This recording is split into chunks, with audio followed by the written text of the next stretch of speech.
makanan, sorry, kita bahas enzim dulu ya. Di biokimia Anda sudah tahu bahwa enzim sebagai suatu protein itu akan terpengaruh atau dipengaruhi oleh kondisi lingkungan yaitu pH. Ya. Kondisi suhu juga sama akan mempengaruhi. Nah, jadi apa namanya kita ingat enzim itu bekerja spesifik dan dipengaruhi oleh pH, ya, oleh lingkungannya. Nah, enzim-enzim yang dikeluarkan oleh pankreas itu hanya bisa bekerja pada kondisi basa. Hmm. Enzimnya hanya bisa bekerja pada kondisi basa.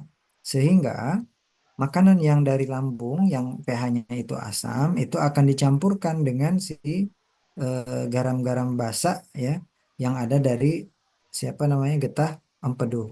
Ya, sehingga nanti bercampur kaim tadi ya atau makanan tadi itu akan menjadi netral pH-nya dan kemudian si siapa namanya eh, enzim-enzim yang berasal dari pankreas itu akan bisa bekerja untuk mencerna makanan lebih lebih lanjut. Nah, nah, begitupun dengan enzim-enzim yang dikeluarkan oleh dinding-dinding usus halus. Mereka hanya bisa bekerja pada kondisi netral tadi. Kondisi pH netral. Sorry, maksudnya gitu ya. Baik, terima kasih Jihan. Ya, kita lanjut ya.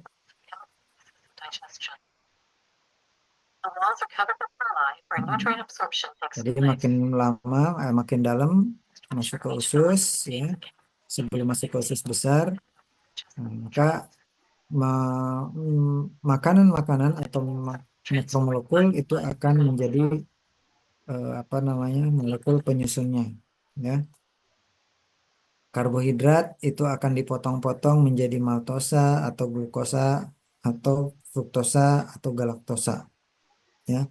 Jadi ini apa namanya proses pencernaan itu adalah proses pemecahan makromolekul makanan menjadi apa namanya molekul-molekul penyusunnya ya. Karbohidrat itu disusun dari apa? Atau pati ya lebih spesifik disusun dari glukosa umpama. Nah, maka ketika berbicara pencernaan pati ya, itu hasil akhirnya adalah glukosa atau maltosa ya, atau fruktosa. Nah, gula-gula sederhana ini hasil pencernaan itu akan diabsorb atau diserap ya, oleh dinding usus halus gitu. Protein itu akan dipecah menjadi apa? Pecah menjadi asam-asam amino. Ya, yaitu proses pencernaan apa namanya memutus protein kompleks menjadi penyusunnya yaitu asam amino. Gitu. Kemudian siapa lagi lemak? Lemak akan dipecah menjadi asam lemak dan gliserol atau asam lemak dan eh, monogliserida. Ya, kalau asam lemak. Kemudian apa lagi? Vitamin, mineral. Nah, itu mereka akan diserap atau difungsikan. Ya, nanti akan berbicara metabolisme protein apa vitamin nanti. Kita lanjut. Kemudian masak makanan yang sudah beres itu akan masuk ke usus besar. Nah, kemudian di dalam usus besar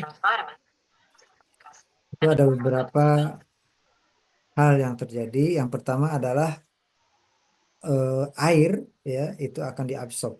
Ya, air di dari makanan-makanan ini akan diserap ulang, ya akan diserap sehingga akan terbentuk forms and expelled feces, akan terbentuk feses, feses yang lebih apa namanya keras ya, kompak gitu.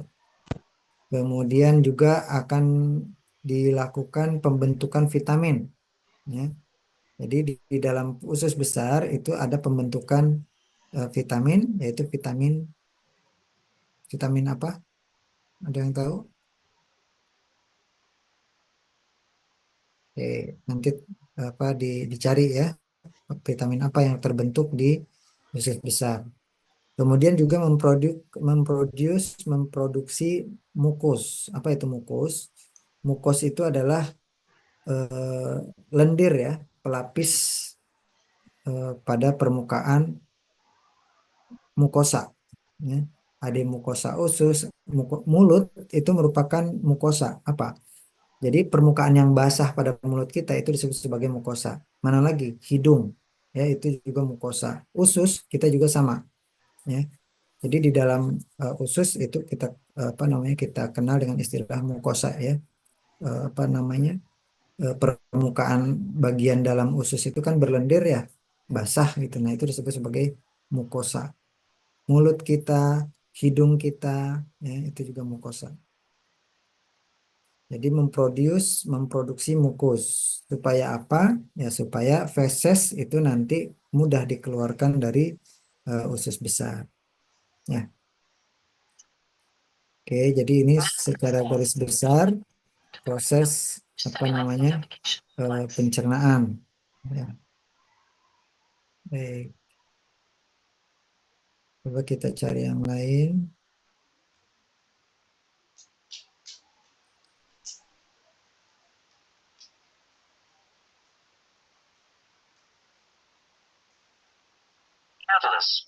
Oke, bukan ini.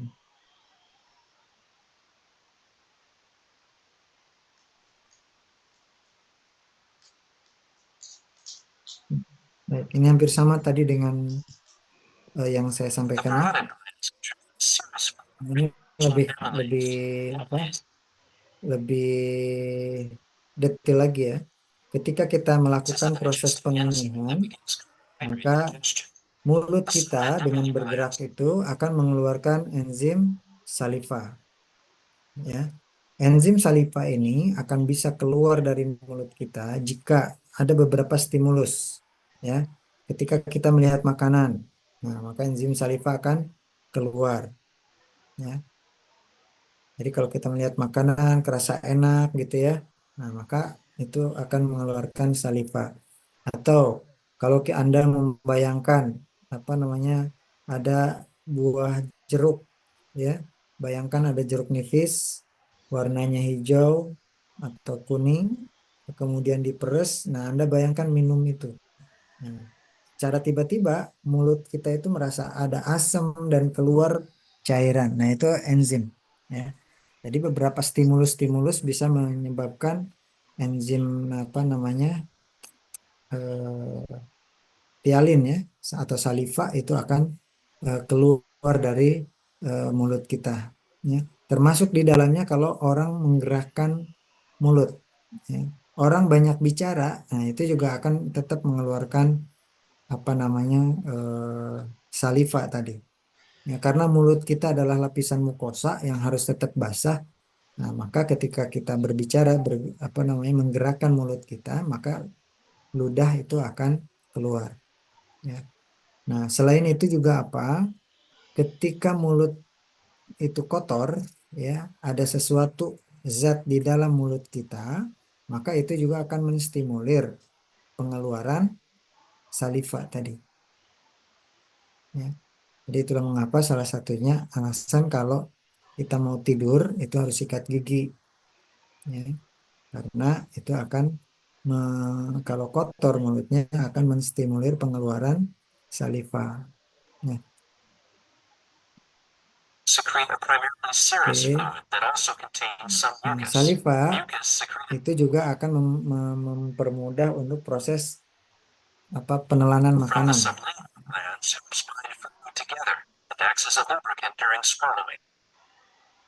As food is swallowed, it enters the esophagus and is moved downward by a wave-like muscular contraction called peristalsis. The Dengan contraction gerak peristaltik, maka makanan akan masuk ke the dalam gastroesophageal junction. The contents of apa the namanya esophagus empty into lambung. the cardiac region Ya. of the stomach.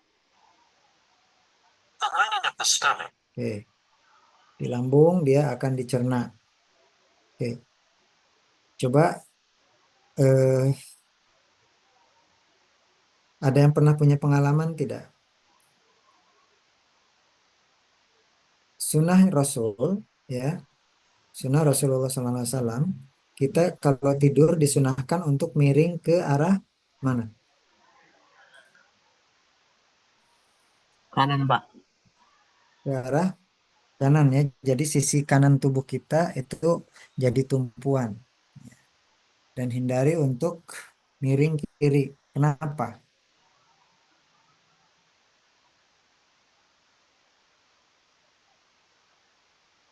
Kira-kira kenapa? Ada siapa nih? Linda Julianti.